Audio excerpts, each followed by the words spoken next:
बिस्मिल्लाहिर्रहमानिर्रहीम अस्सलाम वालेकुम। आज की हमारी वीडियो फिज़िक्स के ऊपर है यूनिट 4 एंड 9th क्लास का टर्निंग इफेक्ट्स ऑफ फोर्सेस। आज हमने इसके यूनिट नंबर 4 के सारे जो क्विक क्विज़ हैं हमारे वो आज की वीडियो में मैंने करने हैं, इसलिए आप लोगों ने मेरी वीडियो कंप्लीट देखनी है। तो सबसे पहले देखिए हमारे पास जो क्विज़ नंबर 4.1 है, मतलब जो पहला क्विज़ है यूनिट नंबर 4 का, आपके पेज 89 के ऊपर गिवन है। वो क्या है, इसमें वो आपसे पूछ रहा है पार्ट नंबर 1 के अंदर, in a right angle triangle length of a base is 4 centimetre and is perpendicular is 3 centimetre, find. क्या क्या फाइंड करना है हमने, नंबर 1 में लेंथ ऑफ हाइपोटेनियस, और सेकंड में वो आपसे पूछ रहा है साइन थीटा, थर्ड में आपसे पूछ रहा है कॉस थीटा, फोर्थ में आपसे पूछ रहा है टेन थीटा। ठीक है, तो अभी ये चार आपसे वो चीज़ें पूछ रहा है और उसने आपको एक जो है वो राइट एंगल ट्रायंगल दे दिया। देखिए अभी हमारे पास ये राइट एंगल ट्रायंगल है, ठीक है, ये इसकी बेस है 4 सेंटीमीटर उसने दी हुई है, ये परपेंडिकुलर है, जो हाइट होती है वो 3 सेंटीमीटर उसने दी हुई है, ये हाइपोटेनियस है, उसने हमसे फाइंड करने के लिए हमको बोला है। अभी हम बारी बारी कर लेते हैं इनको। आंसर के अंदर देखें जो पार्ट 1 का आंसर है लेंथ ऑफ हाइपोटेनियस।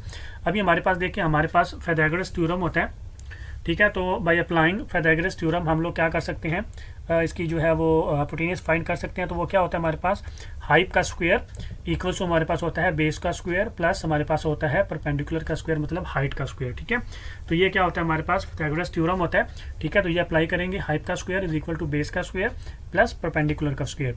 तो अभी देखिए हमारे पास हाइप का स्क्वायर हमने फाइंड करना है, वैसे ही आएगा। बेस हमारे पास क्या गिवन है 4 सेंटीमीटर, तो 4 का स्क्वायर प्लस परपेंडिकुलर 3 का स्क्वायर हमारे पास जो आ जाएगा। तो ये इसी तरह आ जाएगा, हाइप का स्क्वायर इज इक्वल टू 4 का स्क्वायर लेंगे तो 16 प्लस 3 का स्क्वायर लेंगे तो 9। अभी देखिए हाइप का square is equal to 16 plus 9 करूंगा तो 25। अब मैंने जो है हाइप का स्क्वायर है तो उसको खत्म करने के लिए क्या करना है, अंडर रूट लेना है दोनों साइड के ऊपर। तो ये बन जाएगा हाइप का स्क्वायर का under root is equal to 25 का अंडर रूट। तो ये स्क्वायर है वो अंडर रूट से कैंसिल हो जाएगा, तो पीछे क्या रह जाएगा, सिर्फ हाइपोटेनियस रह जाएगा। इज इक्वल टू 25 का अंडर रूट लूंगा तो मेरे पास आता है 5 सेंटीमीटर।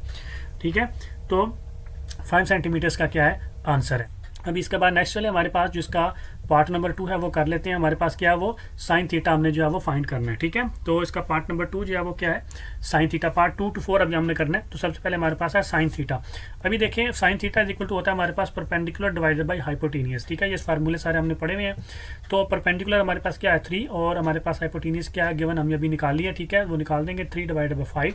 सो 3 डिवाइडेड बाई 5 करेंगे तो हमारे पास जो है वो, और कॉस थीटा जो है वो 3 डिवाइडेड बाई 5 इसका आंसर आ जाएगा। कॉस थीटा हमारे पास होता है बेस डिवाइडेड बाई हाइपोटेनियस। तो बेस हमारे पास क्या है 4 और हाइप हमने निकाली है 5, तो 4 ओवर 5 इसका आंसर आ जाएगा। अगर टेंजेंट थीटा हमारे पास जो है वो इक्वल टू होता है परपेंडिकुलर डिवाइडेड बाई बेस, तो इक्वल टू हमारे पास परपेंडिकुलर क्या है 3 और बेस क्या है 4, तो 3 ओवर 4। तो ये इसके क्या आंसर आ जाएंगे, साइन थीटा ऐसे ही, कॉस थीटा और टेन थीटा। आपने ये वैल्यूज इस तरह लगानी है, फार्मूला लिखना है और वैल्यूज पुट कर देंगे और ये इसका क्या हो जाएगा आंसर हो जाएगा। क्लियर। अब इसके बाद नेक्स्ट है हमारे पास जो क्विज नंबर 4.2 है आपके पेज 90 के ऊपर, उसमें आपसे पूछ रहा है पार्ट नंबर 1 में आपसे पूछ रहे हैं name some more objects that work by turning effects of forces. अब बुक के अंदर उसने कुछ फोर्स जो दिए हुए हैं, ठीक है, ऑब्जेक्ट्स दिए हुए हैं जो टर्निंग इफेक्ट ऑफ फोर्सेस के अकॉर्डिंगली काम करते हैं। कह रहे हैं कि उनके अलावा जो ऑब्जेक्ट्स हैं वो भी बताएं, एग्जांपल्स बताएं बेसिकली जो है वो ऑब्जेक्ट की। तो ऑब्जेक्ट में देखें कौन से ऑब्जेक्ट के अभी एग्जांपल आप कुछ भी लिख सकते हैं। ठीक है, जो मैं लिखने जा रहा हूँ वो भी लिख सकते हैं, अगर आपके पास कोई और आते हैं जो टर्निंग इफेक्ट के फोर्सेस के ऊपर एक्ट कर रहे होते हैं आप वो भी लिख सकते हैं। ठीक है, आप इसके अंदर लिख सकते हैं हम जो दरवाजे का डोर नॉब होता है ना, वो भी जो है वो टर्निंग इफेक्ट्स ऑफ फोर्सेस की बेस के ऊपर ही जो है वो काम कर रहे होते हैं। इसके अलावा आप जो शार्पनर के अंदर पेंसिल घुमा रहे होते हैं यूज़ का उसको शार्प करने के लिए टर्न कर रहे होते हैं, वो भी टर्निंग इफेक्ट्स ऑफ फोर्सेस की बेस के ऊपर अप्लाई हो रहा होता है, काम कर रहा होता है। इसके अलावा आप जब वो आपने देखा होगा कि जो टैब होती है, ठीक है, वाटर टैब होती है, उसका जो स्टॉप कॉक होता है ऊपर जो होता है वो, उसको जब आप टर्न करते हैं बंद करने के लिए उसको, ठीक है, टैब को, तो वो भी क्या होता है टर्निंग इफेक्ट्स ऑफ फोर्सेस की बेस के ऊपर काम कर रहा होता है। इसके अलावा हमारा जो स्पैनर होता है, ठीक है, अगर हमने नट को रोटेट करना हो, नट को टाइट करना हो, तब भी हम जो उसको टर्न करते हैं स्पैनर को, वो भी हमारा टर्निंग इफेक्ट्स ऑफ फोर्सेस की बेस के ऊपर जो है वो काम कर रहा होता है। तो आपने इनमें से 3 लिखनी है। ठीक है, अगर आपके पास कोई और अपनी उस वक्त अवेलेबल है तो वो भी लिख सकते हैं, इनमें से कोई लिख सकते हैं, तो आपकी मर्जी है, आप कोई भी आंसर जो है वो लिख सकते हैं। इसके बाद नेक्स्ट लिए हमारे पास जो क्विज 4.3 है आपके पेज 92 के ऊपर, उसमें आपसे क्वेश्चन नंबर 1 वो पूछ रहे हैं a force of 150 newton can loosen a nut when applied at the end of a spanner 10 centimetre long. अब number 1, what should be the length of a spanner to loosen the same nut with 60 newton force. Second में आपसे पूछ रहे हैं how much force should be sufficient to loosen it with a 6 centimetre long spanner. अभी देखिए वो आपको कह रहे हैं हमने 150 न्यूटन की फोर्स अप्लाई की है, एक नट को हमने लूज करना है, खोलना है। ठीक है, और हमारे पास जो स्पैनर है वो 10 सेंटीमीटर लॉन्ग है।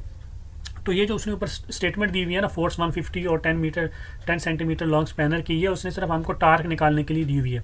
यहाँ से हम टार्क निकालेंगे और बाकी दोनों केसेस में हमारा टार्क जो है वो सेम रहेगा, ठीक है। तो अभी हम निकाल लेते हैं और देखते हैं कि क्या होता है। तो सबसे पहले हमारे पास फोर्स गिवन है वो कितनी है, 150 न्यूटन। इसके बाद हमारे पास लेंथ गिवन है वो इक्वल टू 10 सेंटीमीटर। इसको जब डिवाइडेड बाय 100 करेंगे तो 0.1 मीटर आती है। मीटर के अंदर हमने इसको निकालना है, जो स्टैंडर्ड होती है। टार्क जो होता है हमारे पास वो इक्वल टू क्या होता है, फोर्स मल्टीप्लाई बाय लेंथ। तो फोर्स है 150 मल्टीप्लाई बाय लेंथ करेंगे 0.1, तो हमारे पास जो टार्क है वो इक्वल टू कितना आ जाएगा, 15 न्यूटन मीटर। तो टार्क हमने यहाँ से निकाल लिया 15 न्यूटन मीटर, जो पहली स्टेटमेंट है उसकी, उधर से हमने सिर्फ टार्क निकालना है, ठीक है। अभी हम देख लेते हैं पार्ट 1 जो है उसमें अभी हमने पार्ट 1 में देखना है, उसमें उसने फोर्स 60 न्यूटन की दी हुई है। तो टार्क जो है वो हमारे पास फोर्स इंटू लेंथ होता है, ठीक है। तो यहाँ से हमने क्या निकालना है, what should be the length हमने निकालनी है। तो L इज इक्वल टू क्या हो जाएगा, T डिवाइडेड बाई F हो जाएगा, ठीक है, T डिवाइडेड बाई F। तो अब देखिए L इज इक्वल टू मेरे पास T क्या है 15 और F उसने दिया है 60, तो 15 डिवाइडेड बाई 60 हो जाएगा। तो L इज इक्वल टू मेरे पास क्या आ जाएगा, 15 डिवाइडेड बाई 60 करेंगे तो L is equal to 0.25 metre मेरे पास आ गया, ठीक है। तो अब नंबर पार्ट 2 में देखें, ठीक है। सिंपल हमने क्या करना है उसको टार्क डिवाइडेड बाय हमने फोर्स कर देनी है, तो हमारे पास जो है वो लेंथ आ जाएगी स्पैनर की, ठीक है। अब क्वेश्चन नंबर इसका पार्ट नंबर 2 में देखें, how much force should B, force हमने फाइंड करनी है। L उसने हमको दिया है, लेंथ उसकी कितनी है 6 सेंटीमीटर। तो L इज इक्वल टू हमारे पास आ जाएगा 6 सेंटीमीटर। इसको 100 से डिवाइड करेंगे तो 0.06 मीटर आ जाएगा, ठीक है। F इज इक्वल टू हमारे पास क्या होता है, वो होता है टार्क डिवाइडेड बाई लेंथ, ठीक है। टार्क डिवाइडेड बाई लेंथ, ये देखो ना फार्मूला होता है ना, यहाँ से F फाइंड करना होगा तो टार्क, ये लेंथ उधर जाके क्या हो जाएगी, डिवाइड। अब force is equal to torque कितना है 15 डिवाइडेड बाई लेंथ कितनी है 0.06 मीटर।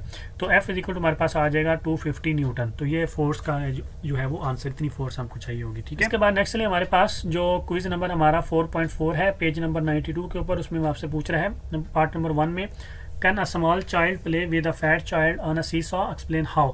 अब पूछ रहा है कि एक सीसा है, ठीक है, जिसके ऊपर बच्चे जो है वो एक साइड पे एक बच्चा बैठता है, दूसरी साइड पे दूसरा बच्चा बैठता है। वो कह रहा है कि एक जो है वो पतला सा बच्चा है और एक जो है मोटा सा बच्चा है, क्या वो सीसा के ऊपर खेल सकते हैं। हाँ, वो सीसा के ऊपर खेल सकते हैं। आप लिखेंगे yes they can play on a सीसा। अब मसला क्या है, सिर्फ वो जो सेंटर पॉइंट होगा ना, अब वो जो मोटा बच्चा होगा उसको हमने सेंटर पॉइंट के नज़दीक बिठाना है, ठीक है।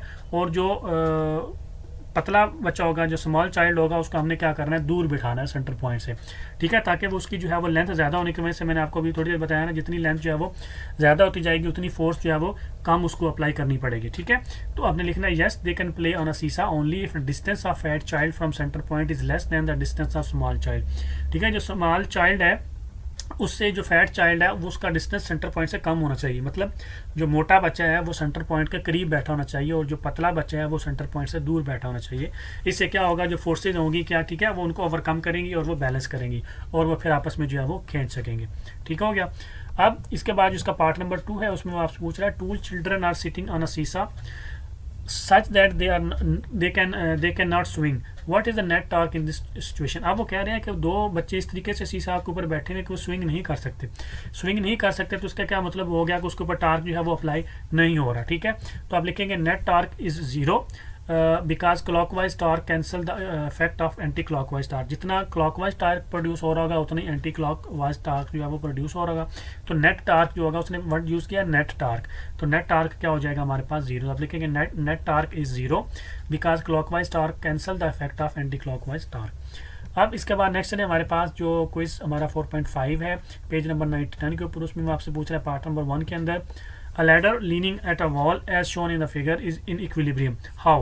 इसका आंसर हमने देना है। अब देखिए हमारे पास जो लैडर होती है, लैडर क्यों इक्विलिब्रियम में होती है। देखिए अभी हमारे पास सबसे पहले जो है वो लैडर का जो दीवार के साथ लग रही होगी, ठीक है, तो एक दीवार का रिएक्शन फोर्स होगी, एक लेदर की अपनी जो है वो उसका वेट होगा लेदर का, ठीक है। एक जहाँ पे उसकी ज़मीन के ऊपर लैडर पड़ी होगी, वो सीढ़ी पड़ी होगी, उसका भी जो है वो रिएक्शन फोर्स होगी। तो ये तीनों रिएक्शन फोर्सेस क्या कर रही होती हैं, ठीक है, ये अपने आप को जो है वो कैंसिल आउट कर रही होती है, एक दूसरे एक पॉइंट में से गुजर रही होती हैं, ठीक है, जिनकी वजह से वो कैंसिल आउट हो जाती हैं और वो जो चीज़ है इक्विलिब्रियम में आ रही होती है। तब लिखेंगे ladder is in equilibrium because due to rough ground all the forces which are weight of ladder.